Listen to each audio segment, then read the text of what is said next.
Hello friends, welcome to JNC.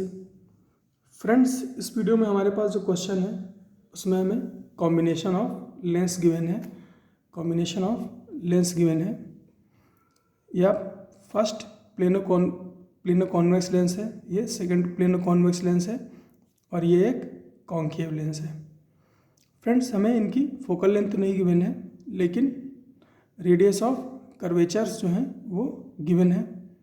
तो friends, object left में है, ऑब्जेक्ट से जो फर्स्ट कर्वेचर पड़ता है उसकी रेडियस 10 सेंटीमीटर है, जो सेकंड कर्वेचर पड़ता है उसकी रेडियस 20 सेंटीमीटर है और जो थर्ड कर्वेचर पड़ता है उसकी रेडियस 20 सेंटीमीटर है। जो friends first plano convex lens है ना, जो फर्स्ट प्लेनो कॉन्वेक्स लेंस है उसकी हमारे पास रिफ्रैक्टिव इंडेक्स 3/2 है। जो सेकंड प्लेनो कॉन्वेक्स है उसकी रिफ्रैक्टिव इंडेक्स 4/3 है और जो कॉन्केव लेंस है उसकी रिफ्रैक्टिव इंडेक्स 2 है ना। और फ्रेंड्स, इस ऑप्टिकल सिस्टम के इस ऑप्टिकल सिस्टम के ऑप्टिकल सेंटर से 20 सेंटीमीटर डिस्टेंस पर हमारे पास एक ऑब्जेक्ट रखी हुई है। तो फ्रेंड्स, इस कंप्लीट सिस्टम के लिए हमें कैलकुलेट करना है focal length of optical system, location and nature of image. ये दो चीज़ें हमें कैलकुलेट करनी है। तो फ्रेंड्स, ये क्वेश्चन मैंने IIT 2012 में आए हुए ऑप्टिक्स के क्वेश्चन से इंस्पायर होकर डिज़ाइन किया है। तो फ्रेंड्स, जो IIT में क्वेश्चन आया था उसमें हमारे पास एक कॉन्वेक्स लेंस गिवन था कुछ ऐसा। इसका रिफ्रैक्टिव इंडेक्स हमें कुछ μ1 दे रखा था और इसका रिफ्रैक्टिव इंडेक्स हमें μ2 दे रखा था। तो फ्रेंड्स, और एक ऑब्जेक्ट दे रखी थी इस ऑब्जेक्ट की हमें इमेज की डिस्टेंस कैलकुलेट करनी थी। तो फ्रेंड्स, यहाँ पर हमें 2 लेंसेज दे रखे थे, यहाँ पे मैंने 3 लेंस ले लिए हैं। तो फ्रेंड्स, प्रैक्टिस के लिए ऐसा मैंने किया है। तो आप पहले इस क्वेश्चन को ट्राई कर लो, इस क्वेश्चन को ट्राई कर लो, फिर आ जाओ मेरे डिस्कशन पे, है ना। और डिस्कशन देखने के बाद अब IIT 2012 में 12 का पेपर वन का ये क्वेश्चन आप जरूर ट्राई करके देखना। तो पहले आप वीडियो पॉज करके क्वेश्चन ट्राई कर लो, उसके बाद आ जाओ मेरे सॉल्यूशन पे। तो फ्रेंड्स, आई होप आपने इस क्वेश्चन को ट्राई किया होगा। तो अब मैं इसका सॉल्यूशन डिस्कस करने जा रहा हूँ।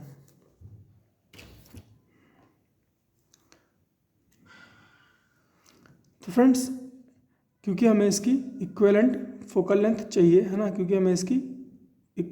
लेंथ चाहिए, तो हम इसको कैसे ट्रीट करेंगे कि एक प्लेनो कॉन्वेक्स लेंस रखा है, फिर दूसरा प्लेनो कॉन्वेक्स लेंस रखा है, फिर एक तीसरा कॉन्केव लेंस रखा है ना। 3 आइसोलेटेड लेंस की तरह हम इसको देखेंगे कि ये एयर में रखे हुए हैं।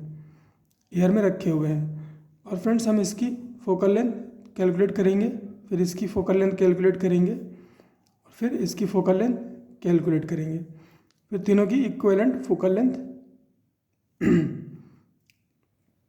कैलकुलेट कर लेंगे। तो फ्रेंड्स, मैं फर्स्ट लेंस से स्टार्ट करता हूँ। इसको मैं फर्स्ट बोल रहा हूँ, इसको मैं सेकंड बोल रहा हूँ और इसको मैं थर्ड बोल रहा हूँ, है ना। तो लेंस 1 की बात करें तो लेंस में एक और फॉर्मूला क्या होगा, 1/f = n2/n1 - 1 × 1/r1 - 1/r2, है ना, 1/r1 - 1/r2। और फ्रेंड्स, यहाँ पर r1 और r2 जो है वो विद साइन रखे जाते हैं, है ना, r1 और r2 विद साइन रखे जाते हैं। तो फ्रेंड्स, यहाँ पर n2 की वैल्यू क्या है, n2 फ्रेंड्स जो लेंस का रिफ्रैक्टिव इंडेक्स होता है वो होता है, और n1 मीडियम का रिफ्रैक्टिव इंडेक्स होता है जिस मीडियम में लेंस रखा हुआ हो। तो फ्रेंड्स, यहाँ पर कुछ नहीं बोला गया है, तो हम मान के चलेंगे कि एयर में रखा गया है इसे। तो n2 की वैल्यू 3/2 हो जाएगी और n1 की वैल्यू 1 हो जाएगी -1। r1 क्या है फ्रेंड्स, r1 जो ऑब्जेक्ट से फर्स्ट कर्वेचर पड़ता है उसको हम, उसकी रेडियस को हम r1 बोलते हैं ना। ऑब्जेक्ट से जो फर्स्ट कर्वेचर पड़ता है उसकी रेडियस को हम r1 बोलते हैं। तो ऑब्जेक्ट से जो फर्स्ट कर्वेचर है उसकी रेडियस कितनी है, 10 सेंटीमीटर है। कितनी है, 10 सेंटीमीटर। और फ्रेंड्स इस कर्वेचर को देखो, इसका ऑप्टिकल से इसका सेंटर ऑफ कर्वेचर कहाँ होगा, कहीं राइट में होगा, है ना, कहीं राइट में होगा। तो फ्रेंड्स इस कर्वेचर से सेंटर की तरफ हम जब रेडियस मेजर करेंगे तो वो लाइट की डायरेक्शन से ऑपोजिट होगी। लाइट की डायरेक्शन क्या है फ्रेंड्स, ऑब्जेक्ट से लेंस की तरफ, है ना, ऑब्जेक्ट से लेंस की तरफ। और इस यानी कि लेफ्ट से राइट, है ना, लेफ्ट से राइट। और फ्रेंड्स इस कर्वेचर की जब रेडियस हम इस कर्वेचर से इसके सेंटर ऑफ कर्वेचर तक मेजर करेंगे तो हम किस डायरेक्शन में जा रहे होंगे, लाइट की डायरेक्शन में, है ना। तो जो r1 की वैल्यू होगी वो कैसी होगी, पॉजिटिव होगी। तो r1 की वैल्यू हो जाएगी +10, है ना, क्योंकि इस कर्वेचर की रेडियस क्या है, 10। तो r1 की वैल्यू क्या हो जाएगी, +10। तो r1 की वैल्यू क्या हो गई, +10। उसके बाद फ्रेंड्स इस लेंस के लिए जो सेकंड कर्वेचर है ना, वो एक प्लेन है ना, कैसा है, एक प्लेन। तो इसकी रेडियस क्या हो जाएगी, इन्फिनिटी, है ना, क्या हो जाएगी, इन्फिनिटी। तो r2 क्या हो गया, इन्फिनिटी। तो 1/∞, ये क्या हो गया, 0। 3/2 -1 1/2 हो जाएगा। और ये 1/10, तो ये 1/10, तो ये कितना हो गया, 1/20। तो FL1 कितना आ जाएगा, 1/f 1/20 है। तो FL1 यानी कि f इज इक्वल टू, है ना, f is equal to FL1 equal to कितना हो जाएगा, +20 सेंटीमीटर।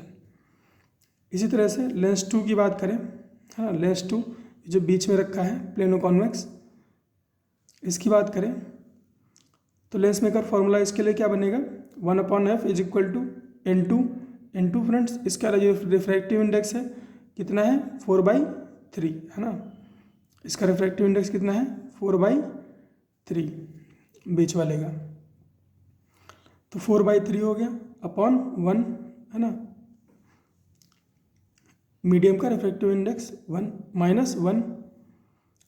और r1 फ्रेंड्स इसके लिए क्या है, जो फर्स्ट कर्वेचर इसके लिए पड़ रहा है वो क्या है, प्लेन है ना। ऑब्जेक्ट से देख रहे हैं, सारा कुछ ऑब्जेक्ट से देखना है। इस लेंस के लिए जो फर्स्ट कर्वेचर पड़ रहा है वो कैसा है, एक प्लेन है। तो r1 की वैल्यू क्या हो जाएगी, इन्फिनिटी, है ना। r1 की वैल्यू क्या हो जाएगी, इन्फिनिटी। तो r1 की वैल्यू को इन्फिनिटी रख दिया। सेकंड, जो ये सेकंड कर्वेचर पड़ रहा है ना, सेकंड कर्वेचर L2 का जो सेकंड कर्वेचर है ना, ऑब्जेक्ट से L2 का जो सेकंड कर्वेचर है उसकी रेडियस कितनी है, देखो मैग्नीट्यूड तो कितना है, 20 है, लेकिन वैल्यू कितनी होगी फ्रेंड्स, इस कर्वेचर का, है ना, इस कर्वेचर का सेंटर ऑफ कर्वेचर कहाँ होगा, कहीं लेफ्ट में होगा, है ना, यहाँ कहीं होगा लेफ्ट में। और फ्रेंड्स इस कर्वेचर से जब उस सेंटर ऑफ कर्वेचर तक जाएंगे तो हम कैसे जा रहे होंगे, हम जा रहे होंगे राइट टू लेफ्ट, है ना, कैसे जा रहे होंगे, राइट टू लेफ्ट। तो फ्रेंड्स जब राइट टू लेफ्ट जाएंगे तो लाइट की डायरेक्शन से ऑपोजिट हो जाएगा, है ना। तो r2 की वैल्यू कैसे हो जाएगी, r2 की वैल्यू हो जाएगी -20, है ना, -20। माइनस क्यों, क्योंकि लाइट्स की डायरेक्शन से ऑपोजिट जा रहे हैं। तो r2 की वैल्यू कैसी हो जाएगी, -20। अब ये माइनस माइनस प्लस हो जाएगा, है ना, माइनस माइनस प्लस हो जाएगा और ये 0 हो जाएगा, है ना। तो इसकी जो टोटल वैल्यू बन जाएगी वो क्या बन जाएगी, 1/20। और ये 4/3 -1, है ना, तो ये क्या हो जाएगा, 1/3, है ना, क्या हो जाएगा, 1/3। तो ये 1/3 इंटू 1/20, तो 1/f is equal to 1/3 into 1/20, that is 1/60। तो f क्या आ गया, f is equal to FL2 equal to +60, है ना, +60 सेंटीमीटर। इसी तरह से लेंस 3 की बात करो, है ना, लेंस 3 की बात करें अगर, तो इसके लिए N2 की वैल्यू क्या है, यानी कि इसका रिफ्रैक्टिव इंडेक्स कितना है, 2, है ना, कितना है, 2। और मीडियम का रिफ्रैक्टिव इंडेक्स 1 -1। अब फ्रेंड्स इसके लिए जो फर्स्ट कर्वेचर है लेंस 3 के लिए जो फर्स्ट कर्वेचर है ना, उसका सेंटर ऑफ कर्वेचर कहाँ है, लेफ्ट में, है ना। तो जो r1 इसके लिए होगा वो कैसा होगा, माइनस में होगा। और मैग्नीट्यूड कैसा होगा 20। तो R1 की इसके लिए वैल्यू क्या हो जाएगी -20। तो 1/R1 1/-20। इसी तरह से सेकंड कर्वेचर देखो, सेकंड कर्वेचर फ्रेंड्स, इसका सेंटर ऑफ कर्वेचर कहाँ होगा, कहीं राइट में होगा, है ना, कहीं राइट में होगा। तो जब हम मेजर करेंगे, है ना, जब हम R2 मेजर करेंगे तो हम इस कर्वेचर से सेंटर ऑफ कर्वेचर जाएंगे तो कैसे जा रहे होंगे, लेफ़्ट टू राइट, यानी कि लाइट की डायरेक्शन के फेवर में, है ना, लाइट की डायरेक्शन के फेवर में। तो R2 कैसा होगा +20, है ना, R2 कैसा होगा +20। तो 2 - 1 1 हो गया, है ना, और ये क्या है -1/20 और -1/20, है ना। तो ये कैसा हो जाएगा -2/20, -2/20 यानी कि -1/10। तो 1/f कैसा है -1/10। तो f इज इक्वल टू, है ना, f is equal to FL3 equal to -10 centimetre, है ना, -10 सेंटीमीटर। तो तीनों ही फोकल लेंथ हमारे पास, तीनों ही लेंसेज की F1, F2 और F3 हमारे पास आ चुकी हैं। और फ्रेंड्स इस ऑप्टिकल सेंटर की पावर अगर हम लिखना चाहें तो कैसे लिखेंगे फ्रेंड्स, लाइट क्या करेगी क्योंकि फ्रेंड्स मिरर में तो रिफ्लेक्शन होता है लेकिन लेंस में रिफ्लेक्शन नहीं होता है। तो यहाँ पर ऑब्जेक्ट रखी है, यहाँ पर ऑब्जेक्ट रखी है, पहले फर्स्ट लेंस से रिफ्रैक्ट होगी, फिर सेकंड लेंस से रिफ्रैक्ट होगी, फिर थर्ड लेंस से रिफ्रैक्ट होगी, है ना, और फिर इमेज बन जाएगी, है ना। तो एक बार इसकी पावर यूज़ होगी, एक बार इसकी पावर यूज़ होगी, एक बार इसकी पावर यूज़ होगी। तो टोटल पावर कितनी हो गई सिस्टम की, PL1 + PL2 + PL3, है ना। तो इक्विवेलेंट पावर क्या होगी PL1 + PL2 + PL3। और फ्रेंड्स लेंस की जो पावर होती है, जो लेंस की पावर होती है वो क्या होती है 1/f, है ना। PL क्या होती है 1/FL। तो लिख दो यहाँ पर P क्या होगा फ्रेंड्स, जो ये कंप्लीट सिस्टम है वो एक लेंस ही होगा, है ना। तो इसकी फोकल लेंथ मान लेते हैं FE है, तो PE क्या होगा 1/FE। तो और ये किसके बराबर होगा 1/FL1 1/FL2 + 1/FL3। अब फ्रेंड्स लेंस के लिए, है ना, आप ऐसे याद रख सकते हो कि 1/f equivalent is equal to 1/f1 + 1/f2 + 1/f3 and so on. Lens के लिए आप इसको ऐसे याद रख सकते हो। लेकिन अगर इसकी एक साइड को सिल्वरिंग कर दी जाए तो उस केस में फिर आपको ये पावर का इक्वेशन लिखने आना चाहिए, इसीलिए मैंने आपको ये इक्वेशन लिख करके दिखा दी कि ये हो कैसे रहा है। एनीवे तो ये 1/FE क्या है 1/FL1 + 1/FL2 + 1/FL3। इसकी वैल्यूज पुट कर देते हैं तो 1/20 + 1/60 + 1/-10, है ना। एलसीएम लोगे तो ये होगा 3 + 1 - 6/60।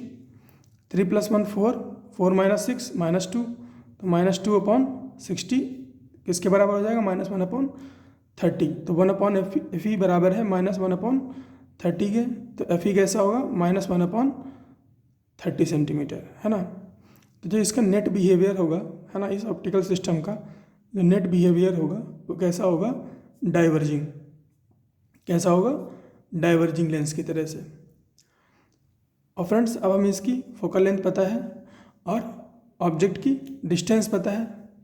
लेंस ऑप्टिकल सेंटर से 30 सेंटीमीटर लेफ्ट, है ना। और फ्रेंड्स ये जो डिस्टेंस है इसकी ये कैसी है, O से ऑप्टिकल सेंटर O से ऑब्जेक्ट की तरफ है, जो कि राइट टू लेफ्ट है ना। यानी कि जो U लिया जाएगा वो कैसा लिया जाएगा माइनस में लिया जाएगा। तो U is equal to -30, F is equal to -30। तो यहाँ पर हम लेंस फार्मूला यूज़ करेंगे। तो 1/f is equal to 1/u minus 1/v minus 1/u। और इसका मॉडिफाइड वर्जन क्या होता है v is equal to UF/u + f। Values put करोगे इसमें तो होगा -30 × -30 अपॉन -30 -30। और ये ऊपर माइनस माइनस प्लस हो जाएगा तो ये बन जाएगा 30 × 30 अपॉन -60। 0 से 0 कैंसिल आउट हो जाएगा, 3 से 2 हो जाएगा और ये 2 30 को 15 टाइम्स में कैंसिल कर देगा तो ये आएगा -15 सेंटीमीटर। तो v कैसा होगा -15। और फ्रेंड्स यहाँ पर देखो u और v के साइन जो हैं वो कैसे हैं सेम है। और लेंस में अगर यू और वी के साइन सेम होते हैं तो इमेज कैसी होती है, वर्चुअल, है ना, कैसी होती है, वर्चुअल। और फ्रेंड्स बात करें अगर मैग्नीफिकेशन की, है ना, बात करें अगर मैग्नीफिकेशन की, तो मैग्नीफिकेशन क्या होता है लेंस में, वी बाई यू, है ना, क्या होता है, वी बाई यू। तो वी कितना है 15, यू कितना है 30, तो इसकी वैल्यू कितनी आई 1/2। इसका मतलब इमेज कैसी होगी, डिमिनिश्ड होगी, है ना, कैसी होगी, डिमिनिश्ड होगी। तो इतनी चीज़ें फ्रेंड्स हम लेंस के लिए कैलकुलेट कर सकते हैं। तो यही सिखाना था फ्रेंड्स। अब आप जो क्वेश्चन मैंने बताया है ना, जेई 2012 में एक क्वेश्चन आया था ऑप्टिक्स का पेपर 1 में, है ना, उसके बारे में मैंने आपको शुरू में बताया था, उसको आप ट्राई करना, अब वो आपसे एकदम इजीली हो जाएगा। तो मिलते हैं फ्रेंड्स नेक्स्ट वीडियो में।